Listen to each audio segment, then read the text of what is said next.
स्मितास्यं कृपापारीणं भक्तमानस नवाम्भोजात भानोदयं कालज्ञानविदग्रणिं शिवकरं कालीसमं सद्गुरुं ब्रह्मज्ञानमयं नमामि हनुमत्काळी प्रसादाह्वयम् कस्तूरी तिलकं ललाटफलके वक्षस्थले कौस्तुभं नासाग्रे नवमौक्तिकं करतले वेणुं करे कङ्कणं सर्वाङ्गे हरिचन्दनं च कलयन् कण्ठे च मुक्तावली गोपस्त्री परिवेष्टितो विजयते गोपाल चूडामणि विजयते गोपाल चूडामणि पलिकेडिदि भागवतमट पलिकिन చెడువాడు రామభద్రుండట నే పలికిన భవహర మగునట పలికెదవే రెండు గాథ పలుకగనేలా వేరొండు గాథ పలుకగని.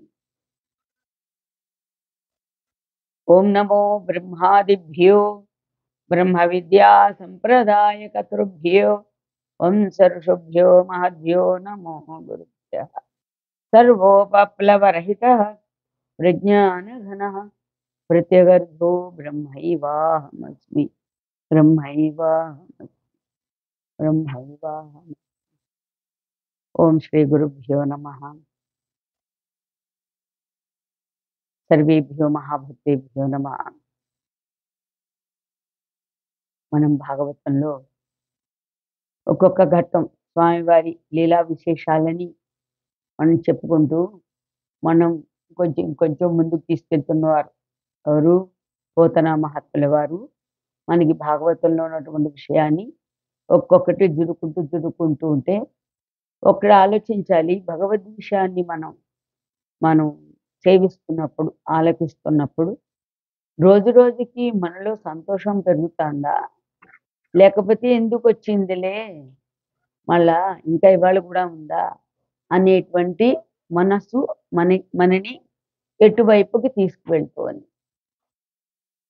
మనమే ప్రశ్నించుకోవాలి. మరి ఎందుకంటే నేను వంకాయ ఇంకో రకంగా ఇవాళ చేసింది, ఇవాళ రాత్రికి ఇంకో రకంగా మార్చినా వంకాయలో ఇష్టం పెరుగుతోందా, అయిష్టం దొరుకుతోందా? మనకి అయిష్టం పెరుగుతుంది. వండేది వంకాయ అయినా దానిలో రకరకాలుగా మార్పులు చేసినా మనలో ఎప్పుడు వంకాయనా ఇంకో కూర ఉన్నదా అనుకుంటాం. ఇప్పుడు అందరూ చాలా ఉన్న కూరల రకాలన్నీ పెడుతున్నారు కదండి. మనకి ఇప్పుడు జరుగుతోంది, మనకి చాలా రకరకాల కూరలు పెడుతున్నారు. రోజు రోజుకి మరుసటి రోజు మళ్ళీ భోజనం దగ్గరికి వచ్చేసరికి మనకి ఏమనిపిస్తోంది?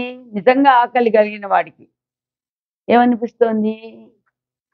బాబోయ్, మళ్ళా అన్ని కూరలు పెడతారా ఇవాళ, కొంచెం చారు పోసుకుని తింటే బాగుంటుందేమో అని అనిపిస్తోందా లేదా?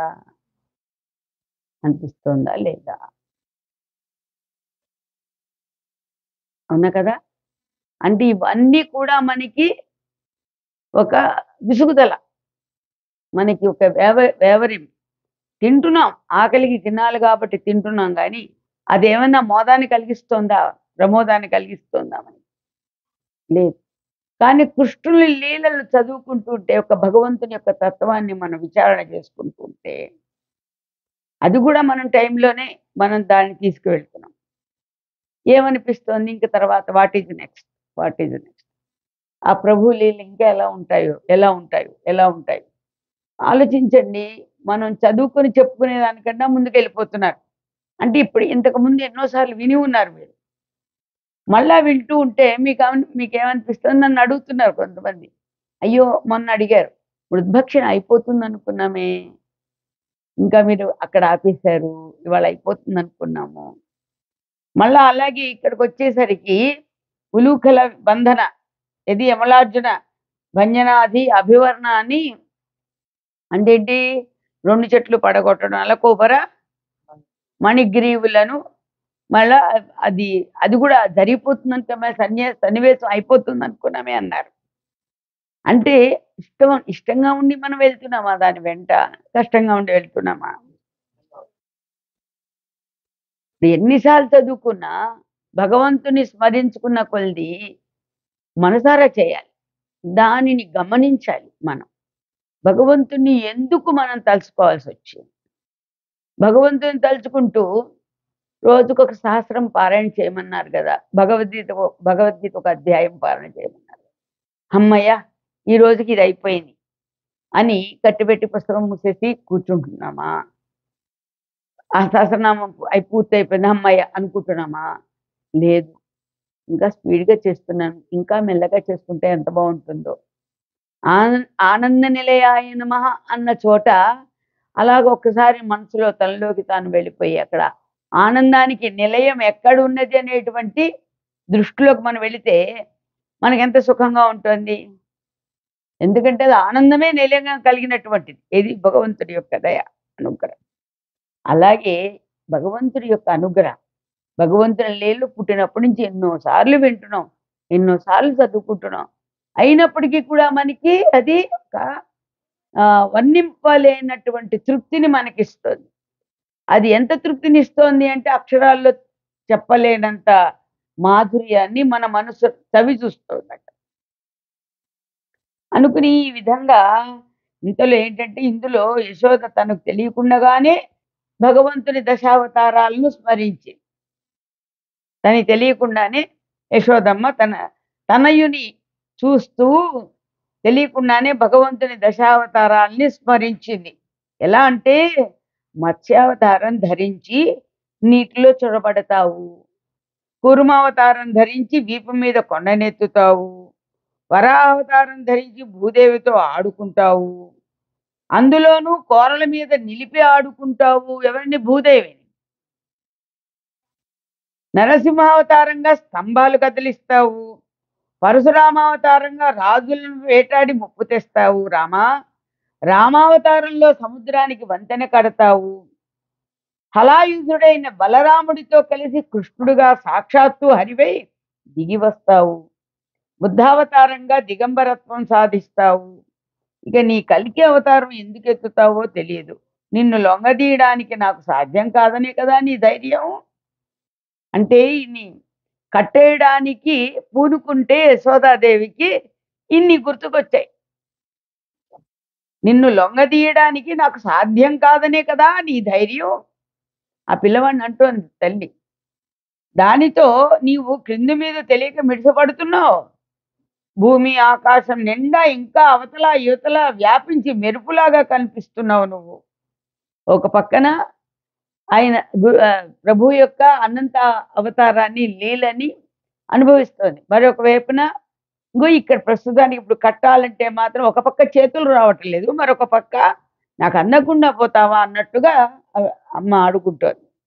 అని మర్మములెత్తి పలికి ఆలలన గట్టెరోలన్ లీలన్ అవనీత చౌర్య లీలున్ ప్రియవాగ్జాలున్ పరివిస్మిత గోపాలున్ ముక్తాలలామ పాలున్ బాలున్ రోలను గట్టుబడియు నబ్బాలుడి విలసిల్లె భక్త పరతంత్రుండై ఆలాన సన్నిబద్ధ విశాల అభేంద్ర కలభ సమరుచి నదిపా. ఈ విధంగా యశోద కృష్ణుని అవతార రహస్యాలను గూర్చి కూడా అవతార రహస్యాల్ని కూడా ఎత్తి పొడిచి ఆ దుడుకు బాలుణ్ణి ఒక రోటికి కట్టివేసి కట్టేసి ఆ బాలుడు వెన్న దొంగిలించడమే క్రీడగా కలిగిన వాడు. అందరికీ సంతోషం కలిగించేటట్లు గలగలా మాట్లాడుతాడు. తల్లి తనను కట్టివేసినందుకు ఆశ్చర్యపోతున్నట్టు కనిపిస్తున్నాడు. అతని నొసటన ముత్యము పొట్టు అలంకరణగా మెరుస్తూ ఉంది. ఇదే విషయంలో అమ్మ ఆయన పొట్టకి కట్టడం కోసమని తాళ్ళు తీసుకొచ్చి కట్టిందంట. దీని మహాత్ములు చక్కగా వర్ణించారు. కట్టడానికి తాళ్ళు తెచ్చి ఎక్కడి నుంచో మిద్దె మీద తీసిన ఉత్తనే ఉత్తనే తాళ్ళు ఎందుకుంటాయి? మిద్దె మీద ఎక్కడి నుంచో తీసిన ఇంట్లో తాళ్ళతో కడుతుంటే ఆ పొట్ట మళ్ళా కొంచెం ఒక బెత్తెడు మిగిలిపోతోందట. 2 అంగుళాలు మిగిలిపోతుంది. అదే బెత్తెడు మిగిలిపోతుంది. అలా ఒక రౌండేసి బెత్తెడు మిగిలిపోతోందని, అయ్యో! చాల్లేదే ఈ తాడు అని ఇంకో తాడు తీసుకొచ్చి కట్టిందంట. దానికి ఆ 2 అంగుళాలే వెడమ వచ్చిందట. అలాగే ఎన్ని తాళ్ళో ఒకటి తర్వాత ఒకటి, ఒకటి తర్వాత ఒకటి, ఒకటి తర్వాత ఒకటి వచ్చి తీసుకొచ్చి కడుతుంటే, అదే 2 అంగుళాలు, అదే 2 అంగుళాలు అంటే ద్వైతం అనమాట. అదే 2 అంగుళాలు మిగిలి ఉంటుందంట. ఇదేమి లీల? నేను మొత్తం నా దగ్గరున్న తాళ్ళన్నీ పెట్టి కట్టానే. ఎందుకిలా ఈ 2 అంగుళాలే కట్టలేకపోతున్నాను. 2 అంగుళాలు ఉండిపోతోంది. ఎందుకు కట్టను? నేను కడతాను అన్నాను. కానీ మిగిలిపోతోందంటే, అప్పుడు కృష్ణుడికి జాలి వేసిందంట. యశోద పడే కష్టం చూస్తే జాలి వేసి సరే, సరే ఈసారి కట్టులే అని అప్పుడు కట్టించుకున్నట్ట తాడిని. కట్టించుకుంటే పరీక్ష మహారాజా ఆ బాలగోపాలుడు భక్తుల వశంలో ఉండేవాడు కనుక రోటికి కట్టుబడిపోయి ఉన్నాడు. దానికి అతడేమీ బిక్కమొహం వేయలేదు. కట్టినందుకు ఏడు మొహమేం బిక్కమొహం పెట్టలేదట ఆయన. కట్టుకయుగు కట్టబడిన మదించిన ఏనుగు కొన్న వల్లే హుందాగా వెలిగిపోతున్నట్టు ఆయన. కట్టావు కదా అన్నట్టుగా ఆ, నా- అది నాకేం భయం లేదన్నట్టుగా అది చూస్తున్నట్ట ఆయన. వెలిలోను మొదలు తుది నడుములు లేక జగంబు తుదియు మెదులున్ మొదలు నడుమున్ వెలయునులో నగు ఈశ్వరు నలవడునే కట్ట ప్రణతురాల్ కాకున్నాన్. రాజా నారాయణునకు లోపల వెలుపల అనేవి మొదలు చివర మధ్య అనేవి ఏమీ లేవు. ఈ లోకాలన్నిటికీ మొదలు చివర మధ్య లోపల వెలుపల అన్నీ ఇతడే. ఇటువంటి నారాయణుడి కట్టివేయాలంటే శరణాగతి చెందిన పరమభక్తురాలు గనక యశోదకు సాధ్యమైంది కానీ మరొకరికి మరో విధంగా సాధ్యమవుతుందా? అందుకని భగవంతుడు భక్తి తాళ్లకు కట్టబడతాడు కానీ మామూలు తాళ్లకు కట్టబడేటువంటి వాడు కాదు. అందుకని భక్తి తాళ్లతో ఏం కట్టమని చెప్పారు? శివానందలహరిలో శంకర భగవత్పాదాచార్యులు వారు చెప్తారు, నాకు మనస్సుతో నాకు చాలా ఇబ్బందిగా ఉంది. నీకా నువ్వు ఏది భిక్ష ఎత్తుకునేటువంటి వాడివి. శివుడు మరి భిక్షాందేహి అంటుంటాడు కదా. నీకు భిక్ష ఎత్తుకునేటువంటి సమయంలో నీకు భిక్ష తొందరగా వెయ్యాలంటే ఒక కోతిని ఆడిస్తూ ఉంటే అందరూ తొందరగా నీకు ఏది ఆ భిక్ష పెడతారు. నీకు ఆ కోతిని ఇక్కడ నా మనస్సు నాకు చాలా ఇబ్బందిగా ఉంది. అందుకని ఈ మనస్సుని భక్తి తాళ్లతో బంధించవయ్యా. భక్తి తాళ్లతో బంధించి నీ వశం చేసుకుంటే దాని వలన నీకు తొందరగా భిక్ష లభిస్తుంది. నాకా నీ నీ నువ్వు తీసుకున్నందుకు మనస్సు నీకు భక్తి అనే తాళ్లతో నువ్వు బంధించినందుకు నేను సుఖపడతాను. సదా మోహాటవ్యాం చరతి యువతీనాం కుచగిరౌ నటత్యాశా స్ఫుటతి ఝుడితి స్వైరమపిత కపాలిన్ భిక్షో మే హృదయ కపిం అత్యంత చపలం దృఢం భద్యా భక్త్వా శివ భవదధీనం కురు విభూ. మోహము అనేటువంటి దానితో బంధింపబడిపోయింది. సదా మోహాటవ్యాం మోహం చేత యువతీనాం కుచగిరౌ యువతుల ఈ ప్రకృతి యొక్క ఇంద్రియ వాటికి లొంగిపోయి మోహాటవ్యాం చరతి యువతీనాం కుచగిరౌ. ఎలా తిరుగుతుందా మనసు? ఒక్క కొమ్మ మీద ఉన్నట్లా ఈ కొమ్మ మించి ఆ కొమ్మ మీదకి, ఆ కొమ్మ మించి ఆ కొమ్మ మీదకి ఎలా కోతి పరిగెపెడుతూ ఉంటుందో అలాగే మనస్సు అనే కోతి కూడా ఒక విషయం కాదయ్యా. మోహం చేత యువతీనాం కుచగిరౌ నటతి ఆశాశాఖ ఆశ అనే శాఖల మీద ఇది కాదని అది, అది కాదని అది, ఇది కాదని ఇది ఇష్టం వచ్చినట్టు తిరుగుతోంది.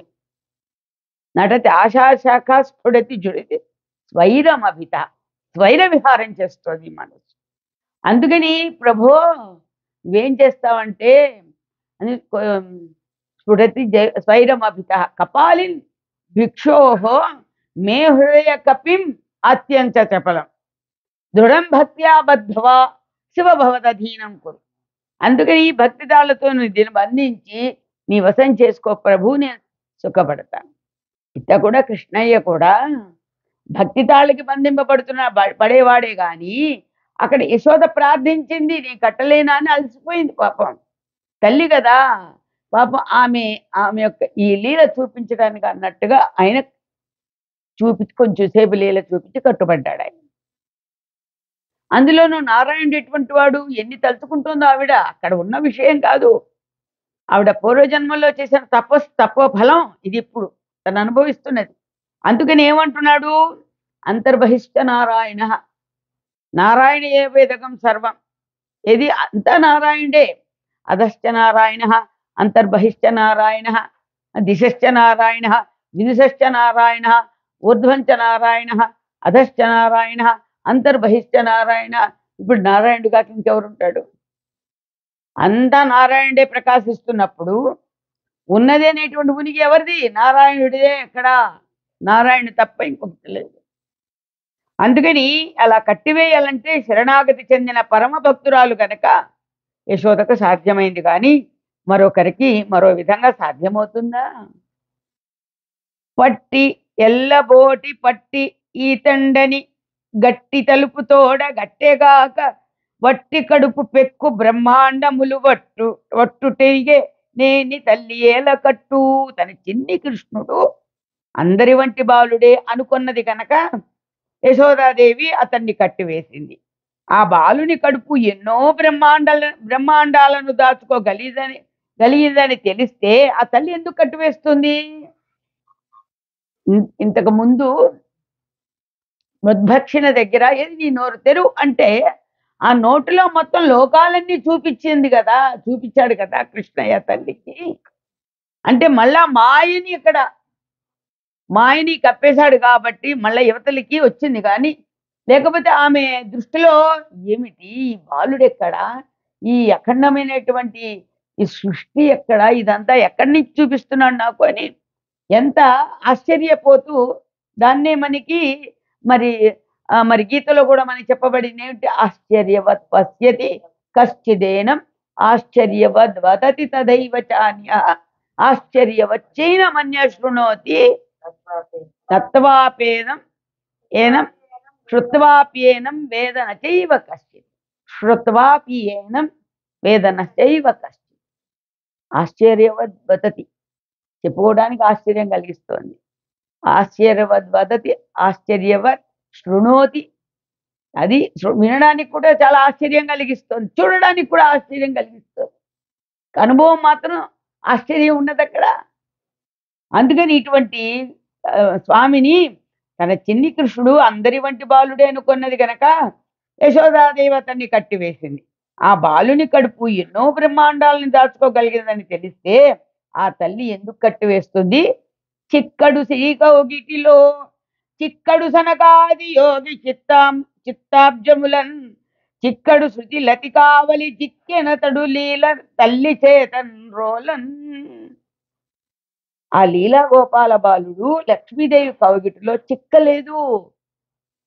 అమ్మ దగ్గరే ఉండిపోవాలి, అమ్మ కౌగిట్లోనే బంధింపబడ్డాడు నారాయణుడు అంటే భక్తుల దగ్గరికి ఎలా రాగలుగుతాడు? పిలవగానే వచ్చేస్తున్నాడు మరి. అందుకని లక్ష్మీదేవి కౌగిట్లో చిక్కలేదు.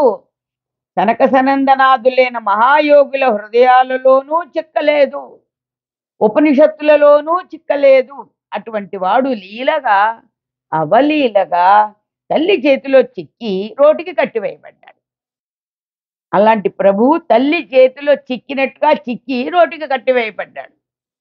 ఇదే పద్యాన్ని మన ఎవరు పెద్ద మహాత్ములైనటువంటి మన లలితానంద సరస్వతి అమ్మ ఆవిడ చరిత్రలో ఆ బాబు మహారాజుని కలిసిన తర్వాత, గురుదేవుల్ని కలిసిన తర్వాత ఆవిడ ఏంటి భీమవరంలో దొడ్లో ఉన్నటువంటి చిక్కుడు పాదుని పట్టుకొని ఆ చిక్కుడు కాయలు కాసి ఉంటే దానికి చిక్కుడు పాదు చూస్తూ ఇగో బాబుజీ మహారాజ్ గురించి చిక్కడు శ్రీకౌగిటిలో చిక్కడు సనకాది యోగి చిత్తాబ్జములన్ చిక్కడు శృతి లతికా వలి చిక్కెనతడు లీలన్ తల్లి చేతన్ రోలన్ అని ఆవిడ పాడుకుంటూ ఉంటే, ఏమమ్మా ఏదో చిక్కడు అంటున్నావు ఏంటి, చిక్కుడా ఏమిటది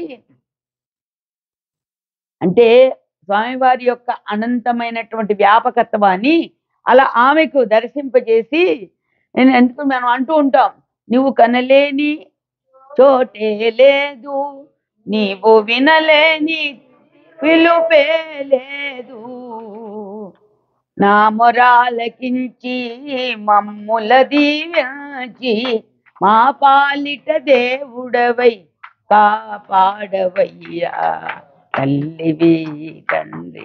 మన చిన్నతనంలో మనం ఆ పాటలన్నీ పాడుకునే వాళ్ళం, చక్కగా ఉండేవి అందరికీ చేతలు. అందుకని ఈ లీలా గోపాలుడు లక్ష్మీదేవి కవిగిట్లో చిక్కలేదు, కనక సనందనాథులైన మహాయోగుల హృదయాలలోనూ చిక్కలేదు, ఉపనిషత్తుల్లోనూ చిక్కలేదు. అటువంటి వాడు లీలగా అవలీలగా తల్లి చేతిలో చిక్కి రోటికి కట్టి వేయబడ్డాడు. ఇట్లు గ్రద్దన నా ముద్దయ ముద్దుల పట్టి ఉదరంబు కట్ట అడరుచు జంతురంబుగా జక్క నొక్క త్రాడు చుట్టినది, అది రెండంగములు గడిమ పడియే, మరియు నొక్క బంధనంబు సంధింప వలగొనిన అంతియ కొరత అయ్యే, వెండియు నొక్క పాశంబు గూర్చి పరివేష్టించిన వెంటి సూపెనిట్లు.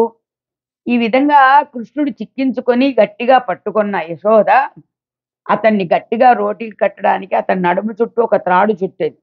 అది 2 అంగుళాలు తక్కువైంది. మరో త్రాడు జత చేసినా అప్పుడు కూడా 2 అంగుళాలే తక్కువైంది. మరొక తాడు ముడివేసి చూసినా అంతే తక్కువైంది.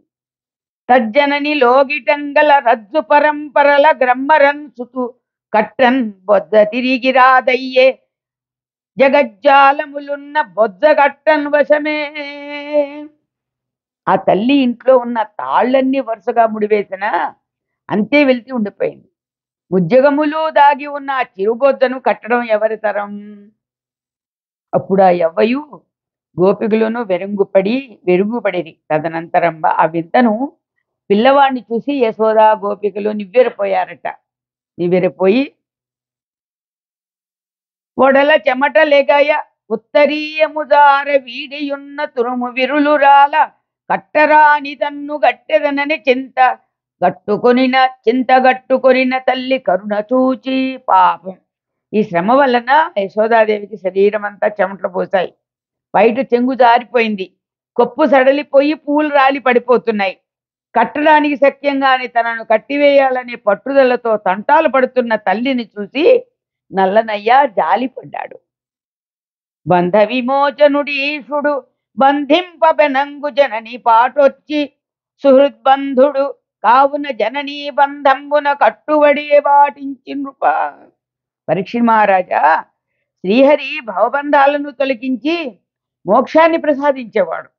ఆ భగవంతుడు బాలకృష్ణుడై ఇప్పుడు కన్నతల్లి కష్టం చూడలేక ఆమె కట్టుతున్న త్రాటికే కట్టుబడిపోయినాడు.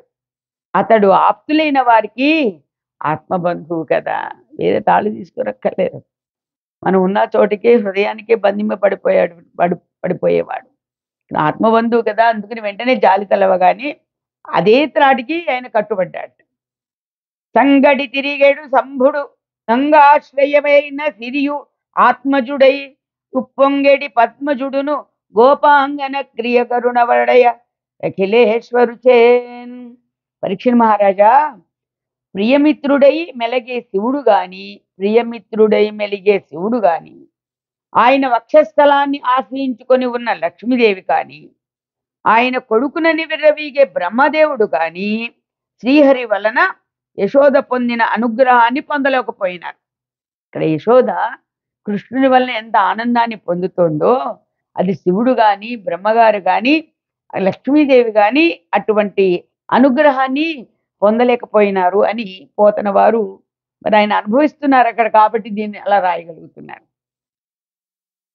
జ్ఞానులచే మౌనులచే దాసులచే యోగ సంవిధానులచే పూని నిబద్ధుండగునే, శ్రీనాథుడు భక్తియుతులచే పోలెన. భక్తులకు పట్టుబడినట్లుగా భగవంతుడు జ్ఞానులకు గాని మౌనులకు గాని దానపరులకు గాని యోగీశ్వరులకు గాని పట్టుబడడు కదా. భక్తులకు పట్టుబడినట్లు భగవంతుడు జ్ఞానులకు గాని మౌనులకు గాని దానపరులకు గాని యోగీశ్వరులకు గాని పట్టుబడడు కదా, అంటే భక్తి చేత చాలా తేలికతో పట్టుబడతాడు అని. అంతన అంత యశోద ఇంటికడం పనుల వెంటం తిరుగా కృష్ణుండు తొల్లి నారద శాపంబున నిరుమద్దులై ఉన్న నలకూబరమణి గ్రీవులను గుహ్యకుల నిద్దరంకని రోలీడ్చుకొని చనియే అని చెప్పిన శుకయోగి వరుణకు భూవరుండిట్లనియే. యశోదాదేవి కృష్ణుని కాల రోటి కట్టివేసి ఉండిలేను ఇలాగా అని ఇంటి పనుల్లో మునిగిపోయింది. ఇక నా పని అయిపోయింది కట్టేస్తే అనుకుని కట్టేసి గట్టిగా కట్టేశాను అనుకుని ఆవిడ ఇంటి పనుల్లోకి వెళ్ళిపోయిందట. బాలకృష్ణుడు ఆ ఇంటి పెరట్లో ఉన్న 2 పెద్ద పెద్ద మద్ది చెట్లను చూశాడు. పెరట్లో ఉన్నాయట మద్ది చెట్లు 2. నలకుబర మణిగ్రీవులు అనే 2 యక్షులు నారదుని శాపం వలన ఆ మద్ది చెట్లుగా చాలా కాలం నుంచి పడి ఉన్నారు. వారిద్దరిని చూచి కృష్ణుడు రోలు ఇడ్చుకుంటూ ఆ చెట్ల దగ్గరికి వెళ్ళాడు. ఇలా సుఖమహర్షి చెప్పగానే పరీక్షిత్తు ఈ విధంగా అడిగాడు. మళ్ళా పరీక్షిత్తు అడుగుతున్నాడు, నారదుడేలా శపించెను, వారా వృక్షత్వమునకు వచ్చిన పనికి కారణమయ్యది, యోగి కులారాధ్య ఎరుంగ చెప్పుమయ్య వినియదన్. ఎలా మహానుభావ, లోకంలోని మహాయోగులందరూ నిన్ను ఆరాధిస్తూ ఉంటారు, నీవే నా సంశయాలు తొలగించగలవు. ఆ యక్షులను నారదుడు ఎందుకు శపించాడు, వారు ఆ శాపం పొందడానికి చేసిన అపచారం ఏమిటి అనిన శుకునిట్లని. మున్ను కుబేరును కొడుకులిరువురు శంకర కింకరులై అహంకరించి వెండికొండ మీద విరుల తోటలంబాడి చేడియలం కూడుకొని కరేణు సంగతంబులైన ఏనుంగుల భంగి సురంగంబులైన మందాకినీ తరంగంబులన్ క్రీడింప నారదుండు వచ్చిన అచ్చెలువలు సెచ్చెర వలువలు ధరించిరి. మదిరాపాన పరవశులుగావున వారలిరువురు వివస్త్రులై మెలంగుచున్న నా మునీశ్వరుండు చూచి శపించువాడై ప్రతీతంబగు గీతంబు వాడే వినుము అని అడుగగా పరీక్షిత్తుతో శుకుడిలా అన్నాడట. పూర్వం కుబేరుని కొడుకులు 2 నలకోవర మణిగిరువులు అనేవారు.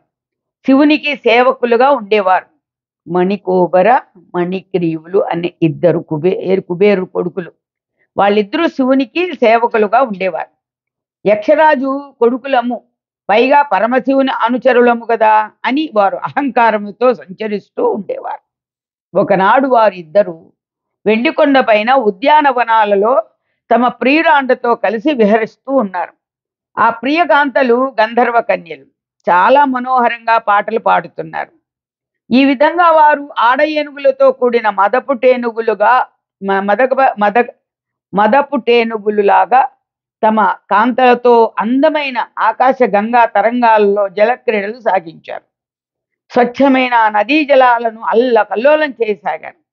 ఇంతలో ఆ మార్గాన నారద మహర్షి ఇచ్చేశాడు. ఆయనను చూచి గంధర్వ స్త్రీలు గబగబా వస్త్రాలు ధరించారు.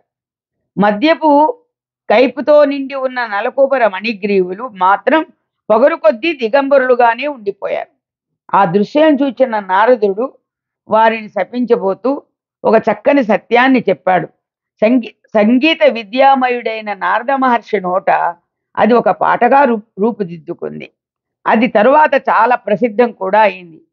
సంపన్నుండొరుగాన లేడు తనువున్ సంసారమున్ నమ్మి హింసింపంజూచు దరిద్రుడెత్తుబడి శుష్కీభూతుడే చిక్కి హింసింపండన్యులనాత్మకున్ సములుగా చింతించునట్టౌట తత్సంపన్నాధుని అంజనంబు వినుమి దారిద్ర్యము హింపగన్. ధనవంతుడు ఎవరిని లెక్క చేయడు. ధనం ఉంటే చూడండి, ధనమెచ్చిన మదమెచ్చును మదమెచ్చిన మత్సరంబు మానక హెచ్చున్ అని మనకి నీతి పద్యాల్లో చిన్నప్పుడు నేర్పిస్తుండ. అలాగే ధనవంతుడు ఎవరిని లెక్క చేయడు. తన ధర్మాన్ని, శరీరాన్ని, సంసారాన్ని నమ్ముకుని ఇతరులను హింసించాలని చూస్తాడు. దరిద్రుడు దారిద్ర్య దేవతకు చిక్కి కష్టాలు అనుభవించుతూ కూడా ఇతరులను హింసించడు. వారు తన వంటి వారే కదా అని ఆలోచిస్తాడు. ఇది లోకరీతి. కనుక ధనమదాంధులైన వారికి దారిద్ర్యమే చక్కని అంజనం అవుతుంది. దారిద్ర్యం, ధనం నుంచి మొత్తం దిగిపోవాలి వాళ్ళు. అప్పుడు దారిద్ర్యం వస్తే అప్పుడు కానీ ఆ అంజనం అవుతుంది. అప్పుడు అని గీతంబు వాడి తన మనంబున కలవాని సుతుల మనుచును కలకంఠులతోడ ఊడి కానరు పరులన్ కలలోనైనను వీరికి కల క్రొవ్వడంగించి బుధుల కలుపుట యొప్పున్. ఈ విధంగా గీతం పాడి నారదుడు తన మనస్సులో ఇలా అనుకున్నాడు, ఈ యక్షరాజ పుత్రులు ధనవంతుని కొడుకులమని గర్వించి ఉన్నారు. ఇక ప్రేయసులతో కలిసి ఉన్నప్పుడు చెప్పేదేముంది, వీరికి కళ్ళలోనైనా పెద్ద చిన్న కనిపించరు కదా. వీళ్ళ కొవ్వు అణచి మళ్ళీ వీళ్ళను సత్పురుషులుగా మార్చడం సముచితమైన పని. మహాత్ములకి ఒకవేళ చేయకూడని పని చేసినా ఎంత జాలో చూడండి. వీళ్ళ కళ్ళు తెరిపించాలి అనుకుంటున్నారే తప్ప నాశనం చేయాలని అనుకోవటం లేదు. వీళ్ళ కొవ్వు అణిచి మళ్ళీ వీళ్ళను సత్పురుషులుగా మార్చడం సముచితమైన పని అని చింతించి విజ్ఞాన విశారదుండకు నారదుడు నలకుబరమణి గ్రీవులను చూచి, మీరలు స్త్రీమదాంధులరు గావున భూలోకమున అర్జున తరువులే 100 దివ్య వర్షంబులుండుట మీ అట మీద గోవింద చరణారవింద పరిస్పందంబున అని అన్నట్ట. ముక్తులరై నారాయణ భక్తులరై పరమ సాధుభావ శ్రీ సంసక్తులరై సురలోక భక్తులరయ్యెదరు నాదు వాక్యము కథన. అలా అనుగ్రహం వెంటనే వచ్చాడు. అలా ఆలోచించుకుని విశేషమైన జ్ఞానం గల నారదుడు నలకూబరమణి గిరివులతో ఇలా అన్నాడు, మీరు ఐశ్వర్య మదంతో కొట్టుకుంటున్నారు కనుక మద్ది చెట్లుగా భూలోకంలో 100 దివ్య సంవత్సరాలు పడి ఉండండి. ఆ తరువాత నందనందనుని పాదారవింద స్పర్శ వలన మీకు విముక్తి ప్రాప్తిస్తుంది. ఆ విధంగా ముక్తులై శ్రీమన్నారాయణ భక్తులై సత్ప్రవర్తన మందు ఆసక్తులై మళ్ళీ దేవలోకంలో ప్రవేశించగలుగుతారు. ఇది నా అనుగ్రహం అని వెంటనే శాపం ఇవ్వడం, దానికి మళ్ళా తిరిగి వరం ఇవ్వడం కూడా జరిగిపోయింది అని ఇట్లు పలికి నారదుండు నారాయణాశ్రమంబునకు జనియే వారిరువురును సంగడి మద్దులైరి పరమ భాగవతుండైన నారదు మాటలు వీటిం బుచ్చక పాటించి. ఈ విధంగా శాప విమోచనము చెప్పి నారదుడు నారాయణాశ్రమానికి వెళ్ళిపోయాడు. ఆ యక్షులిద్దరూ జంట మద్ది చెట్లుగా భూలోకంలో జన్మించారు. నారదుడు పరమ భాగవతోత్తముడు కనుక కృష్ణుడు ఆయన మాటలను పాటించదలిచాడు. కృష్ణుడు నారదుడు పరమ భాగవతోత్తముడు కనుక ఆయన శపించాడు. ఇప్పుడు కృష్ణుని యొక్క స్పర్శ చేత అవి మళ్ళా శాప విమోచనం పొందుతాయి. ముద్దుల తక్కరి బిడ్డడు మద్దుల గోల్పంగ తలంచి మసలక తాన మద్దికవయున్న చోటికి గ్రద్దన రోలి ఇడ్చుకొనుచు గడకంచనియన్. టక్కుల మారి ముద్దు కృష్ణుడు ఆ మద్ది చెట్లను కూర్చివేయాలని సంకల్పించాడు. ఏమాత్రం ఆలస్యం చేయకుండా కొంటె కన్నయ్య జంట మద్ది చెట్లు ఉన్న చోటికి అమాంతంగా రోడ్డుని ఈడ్చుకుంటూ వెళ్ళాడు. చని ఆ ఊర్జిత మహాబలుండు నిజోదరదామ సమాకృష్యమాణ తిరియగ్భవదులు ఖలుండై ఆ 2 మ్రాకుల నడువంచొచ్చి ముందటికి నిగుడుచు. ఆ బాలకృష్ణుడు స్థిరమైన మహాబలం కలవాడు. అతని పొట్టకు కట్టిన త్రాటి ఊపుకి రోలు అడ్డంగా తిరిగిపోయిందట. అడ్డంగా తిరిగి అతను చెరచెరా 2 మద్ది చెట్ల మధ్య నుంచి రోడ్డుని ఈడ్చుకుంటూ ముందుకు వెళ్ళబోయాడట. వెళ్ళబోతే బాలుండు రోలడ్డముదివ మూలంబులు వెకెలి విటపములు విరిగి మహాభీల ధ్వని కూలెను సాపాలస్య వివర్జనములు యమళ అర్జనముల్. బాలుడు రోజు అడ్డంగా తిప్పి లాగగానే ఆ మద్ది చెట్లు 2 వేళ్లతో సహా పెకిలించుకుని పోయి కొమ్మలు విరిగిపోతూ మహాభయంకరమైన ధ్వనితో నేల కూలిపోయినాయట. చాలా కాలం తర్వాత వాటికి శాపాలు తొలగిపోయినాయి. 100 సంవత్సరాలు అన్నాడు. 100 దివ్య సంవత్సరాలు. ఇట్లు నిర్మూలనంబులై పడిన సాలంబులలో నుండి కిలికీలలు వెల్వడు పోలిక నెక్కుడు తేజంబున దిక్కులు పిక్కటిల్లంగా ప్రసిద్ధులైన సిద్ధులిద్దరు వెడలి వచ్చి ప్రబుద్ధులై భక్తలోక పాలకుండైన బాలకునకు మురికి లేచి కరకమలంబులు ముగిచి ఇట్లనిది. ఈ విధంగా మొదలంతా కూలిపోయిన ఆ మద్ది చెట్లలో నుండి అగ్నిజ్వాలలు వెలువడినట్లు దిక్కులలో నిండిన తేజస్సులతో 2 యక్షులు నిద్ర మేల్కొన్నట్లు ప్రత్యక్షమైనారు. భక్తులందరినీ రక్షించే బాలకృష్ణుని బాలకృష్ణునికి తల వంచి నమస్కారం చేసి చేతులు జోడించి ఇలా అన్నారు. బాలుడవే నీవు పరుడవనాలంబుడ వధిక యోగి వాద్యుండవు తను స్థూలాకృతియగు విశ్వము నీ లీలారూపమండ్రు నిపుణులు. కృష్ణ కృష్ణ, నీవు బాలుడవా? కాదు కాదు, పరబ్రహ్మవు. నీకు నీవే కాని వేరే ఆధారం అక్కరలేని వాడవు, మహాయోగివి, అన్నిటికీ మొదటివాడు నీవు. అత్యంత సూక్ష్మం నుండి అతి స్థూలం వరకు ఈ విశ్వమంతా నీ రూపమే అని వివేకవంతులు అంటారు. ఎల్ల భూతంబుల ఇంద్రియాహంకృతి ప్రాణంబులకు నదిపతివి నీవ, ప్రకృతియు ప్రకృతి సంభవ మహత్తును నీవ, వీనికన్నిటికి విపుడవీవ, ప్రాకృత గుణ వికారముల పొందక పూర్వ సిద్ధుండవగు నిన్ను చింతసేయ గుణవృతుండోపునే.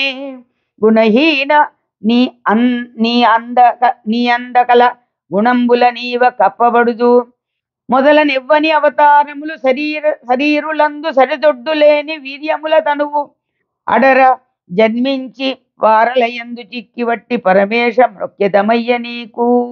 అన్ని జీవరాశులకు, ఇంద్రియాల అహంకారానికి, ప్రాణాలకు నీవే అధిపతివి, ప్రకృతివి నీవే, దాని నుండి పుట్టిన మహత్తు నీవే.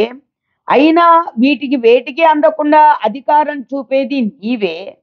ప్రకృతి గుణాలు నీలో ఏ మార్పులు కలిగించలేవు, ఎందుకంటే నువ్వు వాటికన్నా ముందు నుండి ఉన్నవాడు. నీలో నుంచి అవి పుట్టుకొస్తాయి. ఇక గుణాలతో ఆవరింపబడిన వాడు నిన్ను కూర్చి ఎలా ధ్యానం చేయగలడు?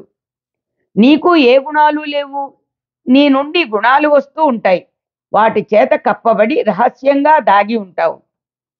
ఈ శరీరం ధరించిన ఎవరూ కూడా నీ అవతార వైభవాలకి సాటి రారు. నీ రూపాలు వేరు, వీళ్ళ రూపాలు వేరు. ఈ జీవులంతా నీ తేజస్సుతో శరీరాలు ధరించి పుడతారు కనుక నీవు వాళ్ళకి అంతు పట్టవు. అలాంటి నీకు నమస్కారం చేస్తున్నాం అని స్తుతించారు ఈ నలకూబర మణిగ్రీవులు. ఈ లోకాలన్నింటినీ సృష్టించడానికి, రక్షించడానికి అవతరించావు కదా, నీవు ఈ అంతటికీ ఈశ్వరుడవు. యోగులందరూ నిన్ను దైవంగా వరించారు. ఈ సృష్టికి శుభాలు చేకూర్చేవాడువు నీవు. సృష్టిలోని శుభాలన్నీ నీ నుండే పుడుతూ ఉన్నవి. తపస్వి వాక్యంబులు తప్పమయ్యన్ నెపంబునంగంటివి నిన్ను చూడన్ తపంబులొప్పెన్ మముదావకీయ ప్రసన్నులంచేయు భక్తమిత్ర. మహాతపస్వి అయిన నారదమునీంద్రుని మాటలు తప్పకుండా జరిగినాయి. ఆయన శాపం పుణ్యమా అని నిన్ను చూడగలిగాం. ఇన్ని సంవత్సరాలు నిన్ను చూడాలని తప్పించిపోయాం. ఇప్పటికి మా తపస్సు ఫలించింది. నీవు భక్తులైన వారికి పరమమిత్రుడవు. మమ్ములను నీ భక్తులుగా మన్నించి అనుగ్రహించు అని వాళ్ళు ప్రార్థిస్తున్నారు. నీ పద్యావళులు ఆలకించు చెవులున్, నిన్నాడు వాక్యంబులున్, నీ పేరం పనిసేయు హస్తయుగముల్, నీ మూర్తిపై చూపులన్, నీ పాదంబుల పొంత బ్రొక్కు శిరముల్, నీ సేవపై చిత్తముల్, నీపై బుద్ధులు మాకు నిమ్ము కరుణన్, నీరేజ పత్రేక్షణ. కమలపత్రాల వంటి నేత్రాలు గల మహానుభావ, వాళ్ళు కోరుకున్నారు స్వామిని. నీపై రచించిన స్తుతి వింటూ ఉంటే చెవులను, నీపై రచించిన స్తుతి వింటూ ఉండే చెవులను, నిన్ను గురించే మాట్లాడే వాక్కును మాకు అనుగ్రహించు. ఏ పని చేసినా నీ పేరనే, నీ పనిగా చేసేటట్లు, మా చూపులన్నీ నీ రూపం పైననే ఉండేటట్లు, మా బుద్ధులు నీ పైననే ఉండేటట్లు దయతో మమ్మల్ని అనుగ్రహించు ప్రభువు అని కృష్ణయ్యని ప్రార్థించారట. అని ఇట్లు కీర్తించిన గుహ్యకులను చూచి నగుచు నులూకల బద్ధుండైన హరి ఇట్లని. ఈ విధంపుగా తనను కీర్తించిన నలకూబర మణిగ్రీవులను చూచి రోటికి కట్టబడి ఉన్న బాలకృష్ణుడు ఇలా అన్నాడు. తమ తమ ధర్మము తప్పక సములైనను నమ్మి తిరుగు సభ్యులకును బంధమునన్ను చూడవిరియును కమలాబ్దుడు ఒడమ విరియు ఘనతమము క్రియన్. తమ తమ ధర్మాలు తప్పకుండా అందరి ఎడల సమత్వంతో ప్రవర్తిస్తూ నన్ను నమ్మి తిరుగుతూ ఉండేవారు సజ్జనులు. తమ తమ ధర్మాలు తప్పకుండా అందరి ఎడల సమత్వంతో ప్రవర్తిస్తూ నన్ను నమ్మి తిరుగుతూ ఉండేవారు సజ్జనులు. అటువంటి వారికి నన్ను చూడగానే సూర్యోదయంతో దట్టమైన చీకటి విరిసిపోయినట్లు బంధం విడిపోయి మోక్షం లభిస్తుంది. నారద మహర్షి కరుణతో ఇచ్చిన శాపం కారణంగా మీరు నన్ను చూడగలిగారు. ఈనాటితో మీ శాపం తొలగి మీరు నిద్ర మేల్కొన్నట్లు మేల్కొన్నారు. ఈనాటి నుంచి మీకు నాపైని భక్తి చేకూరుతుంది అని ఈశ్వరుండు మీరు మీ నెలవలకు పొండని ఆనతిచ్చిన మహాప్రసాదం బని వలగొని పెక్కు మొక్కులిడి వీడుకొని నలకూబరమణి గ్రీవులు ఉత్తర భాగంబున అరగిరి అంతనందాదులైన గోపాలకులు నిర్మూలంబులై పడిన సాలంబుల చప్పుడు పిడుగు చప్పుడని శంకించి వచ్చి చూచి. అక్కడికి ఆ కథ అయిపోయింది కదా. ఇప్పుడు ఇక మళ్ళా మీరు తల్లిదండ్రులు వీళ్ళందరూ పరిగెత్తుకు రావడం, ఇక మీ లోకాలకి మీరు పోవచ్చును అని కృష్ణుడు అనుజ్ఞ ఇవ్వగానే యక్షులు మహాప్రసాదం అంటూ అతనికి ప్రదక్షిణాలు చేసి ఎక్కువ విధాలుగా మొక్కి సెలవు తీసుకొని తమ స్థానమైన ఉత్తర దిక్కుకు వెళ్ళిపోయారు. ఇక్కడ నందుడు మొదలైన గోపకులు మద్ది చెట్లు విరిగిన చప్పుడు విని పిడుగుపడిందేమో అని భయపడి పరిగెత్తుకుని వచ్చి చూశారు.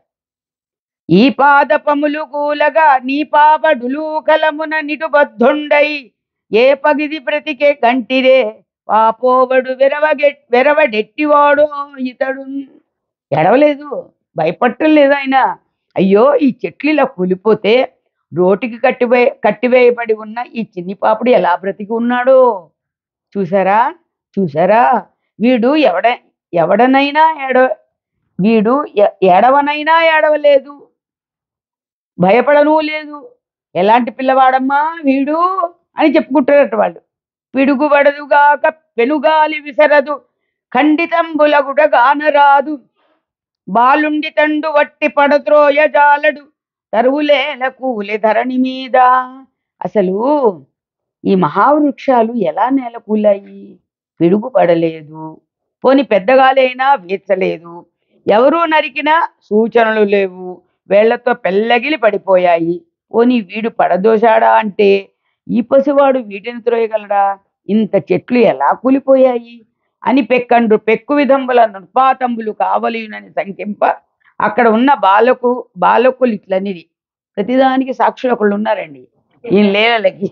ఎవరంటే ఆ పక్కనున్న చిన్న చిన్న బాలుడు, ఫ్రెండ్స్ వాళ్ళు చెప్తుంటారు నేను చూశాను అని. తప్పకుండా చెప్పడానికి వాళ్ళు ముందుకు వచ్చేస్తుంటారు. అబద్ధాలు ఆడటం తెలీదు పిల్లలకి.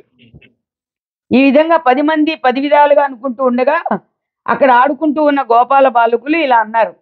నందుని కొమరుండు వినుడి సందున మునుదూరి రోలు సరి ఎడ్డముగా ముందటి కీర్చిన మద్దులు క్రందుకొనంగూలే జనుంగంటి మిరూరన్. వాళ్ళు చూసేశారు అది. ఏది ఆయన చెట్టంట పట్టలేదంట, ఆయన గట్టిగా లాగాడట. ఆ రెండింటి మధ్యలో వచ్చేసరికంట రోలు అడ్డం తిరిగిందట. దాన్ని గట్టిగా లాగేసరికి 2 చెట్లు పడిపోయినాయట. వాళ్ళు చెప్పిస్తున్నారు అక్కడ జరిగిన సత్యం అంతా. నందిని కుమారుడైన కృష్ణుడు ఆ చెట్ల సందులో నుండి ముందు తాను దూరాడు. తర్వాత రోలు అడ్డం త్రిప్పి ముందుకు లాగాడు. అంతే, మధ్య చెట్లు పెళపెళలాడుతూ కూలిపోయినాయి. ఆ తర్వాత అక్కడ ఎవరో 2 మనుషులు కూడా కనిపించారు. అది వీళ్ళకి అసలు అర్థం కాదు. ఇక ప్రతిమ వాళ్ళందరికీ అక్కడ ఎవరో 2 మనుషులు కూడా కనిపించారు అని ఇట్లు పలికిన బాలకాలాపంబులు విని కొందరు మిథ్యారూపంబులు అంది. అంతే కదా, మామూలే కదా. ఏం చెప్తుంటారు ఏంటో, మనకు కావాల్సినంత వరకు తీసుకుంటారు అందరు. కొందరు మిథ్యారూపంబులు అని, కొందరు నానా విధంబుల సందేహించిరి. అంత నందుండు వికసిత వదనారవిందుండగుచు పట్టి కట్టు విడిచే అట్టి ఎడ తన తెరంగెవ్వరు నెరుంగకుండవలెనని కపట కుమారుండు. ఈ విధంగా గోపాల బాలకులు చెప్పగా కొందరు అబద్ధాలు ఆడుతున్నారు అన్నారు, కొందరు మరికొన్ని విధాలుగా సందేహించారు. అప్పుడు నందుడు తన కొడుకు బ్రతికి బయటపడినందుకు సంతోషించాడు. అతడు ముందుకు వచ్చి కృష్ణునికి కట్టిన తాళ్ళు విప్పి వేశాడు. అప్పుడు లీలా వినోది అయిన కృష్ణుడు ఈ విషయం నుండి గోపజనుల మనస్సులను మరలించడానికి గాను బాలుని వలె నటింపసాగాడట. పాడున్ అని చూడండి, పాడున్ మందుని భంగి గోపవనితల్ పాడిధ్వనులు సేయగా నాడున్ యంత్రము కైవడేం పరవశుండే హస్తముల్ త్రిప్పుచున్ చూడన్నేరని వాని భంగి జనులను చూచున్ నగున్ బాలుడన్ గూడున్ బెత్తల పంపు సేయ జనుడాగున్ మట్టి జిట్ట ఆడుచున్. అమాయక బాలుని వల్లే పాటలు పాడతాడు. గోపవనితల చేతులతో లయబద్ధంగా చప్పట్లు చరుస్తూ ఉంటే కీలు బొమ్మ వల్లే పరవశుడై చేతులు తిప్పుతూ నాట్యం చేస్తాడు. చూడడం అంటే ఏమిటో తెలియని వాని వలె జనుల వంక పలకరింపుగా చూస్తాడు, నవ్వుతాడు. తోడి పిల్లలతో కలిసి గంతులు వేస్తాడు. పెద్దవారు ఏమైనా చెబితే బుద్ధిమంతుల్లాగా చేస్తాడు. తలుపు చాటున దాక్కుంటాడు, మట్టితో ఆడుకుంటాడు. ఆయన చేష్టలు ఇలా ఉన్నాయి అక్కడ. ఒకనాడు బాలకృష్ణుడు పాలు త్రాగకుండా పేచి పెడుతూ ఉంటే యశోద పాలు త్రాగితే జుట్టు చక్కగా పెరుగుతుంది అని ఆశ పెట్టిందిట. ఇప్పుడు వాళ్ళ వల్లే ఇవి అంటారు కదా. ఆ? మాకు మాకు కొంతమంది అక్కడక్కడ దొరుకుతూ ఉంటారు. మీరు చెప్పడమా నాకు జుట్టు బాగా వస్తుందని. మీరు ఏం తింటే నాకు జుట్టు బాగా వస్తుందో చెప్పండి. అంటే వస్తుంది అయితే వస్తుంది కదా, మీరు అన్నారంటే వస్తుంది. అలాగే ఈ ఒకనాడు బాలకృష్ణుని పాలు త్రాగకుండా పేచి పెడుతున్నట్ట. పేచి పెడుతుంటే యశోద పాలు త్రాగితే జుట్టు చక్కగా పెరుగుతుంది అందంట కృష్ణుణ్ణి అని ఆశ పెట్టింది. అతడు పాలు త్రాగి చేతితో తల తడువుకుంటూ నేర్పుగా గడుసుగా ఇదిగో జుట్టు ఎదగదేమి అన్నాడంట. పాలు త్రాగి చేతితో తల తడువుకుంటూ నేర్పుగా గడుసుగా ఇదిగో జుట్టు ఎదగదేమి అంటూ ముంగురులు చూపాడు. తెలగోల పట్టుకొని జల కలసములో నీడ చూచి కలసయుతుండై తెలగోల వాపడొకడిదే తలచెన్ నన్ను గొట్టనను తల్లికి చెప్పెన్. చిన్ని కృష్ణుడు ఒకనాడు శలకోలు చేతిలో పట్టుకొని గిన్నెలో ఉన్న నీళ్లలోకి చూశాడట. అక్కడ తన ప్రతిబింబమే కనిపించింది. ఆ గిన్నె పట్టుకొని తల్లి వద్దకు వెళ్ళి, అమ్మా ఇదిగో ఎవరో ఒక పాపాయి కర్ర పుచ్చుకుని నన్ను కొట్ట వస్తున్నాడు చూడు అంటూ పసివాని వల్లే ప్రవర్తిస్తూ పలికాడు. అర్థమైందా? ఒకనాడు చేతిలో నీళ్ళగిని పట్టుకున్నట్ట. చేతితో శనకోలు పెట్టుకున్నాడు. పట్టుకున్న నీళ్ళలోకి చూస్తున్నాడు. చూస్తుంటే మరి ఆ నీళ్ళల్లో ప్రతిబింబం కనిపిస్తుంది కదా. వెంటనే ఆ నీళ్లతో సహా నీళ్ళగిన్నెతో సహా తల్లి దగ్గరికి వచ్చాట. అమ్మ ఇందులో ఎవడో చూడు, ఒకడు ఒక పాప ఎవడో నన్ను కొడతానని శనకోలు చూపిస్తున్నాడు అంటాడట. చూడని పసివాని వల్లే ప్రవర్తిస్తూ పలికాడు.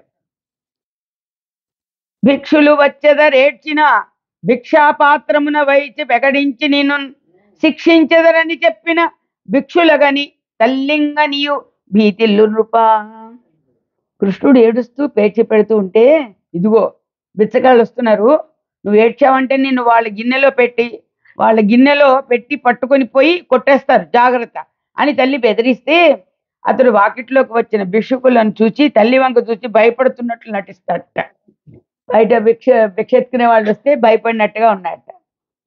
ఇట్లు కృష్ణుండు భవిదంబుల కపట బాలలీలన్ వినోదింప బృహధ్వనంబున నందాదులైన గోపవృద్ధులు మహోత్పాతంబులగుటయు వాని వలన బాలుండు ఉత్తరించుటయు చూచి ఏకాంతమ్ముననొక్కనాడు విచారింప ఉపనందుండను గోపవృద్ధుండు తన ఎరుక మెరసి ఇట్లని. ఈ విధంగా కృష్ణుడు బాల్యక్రీడలు చూపుతూ గోపకులను వినోదింప చేస్తున్నాడు.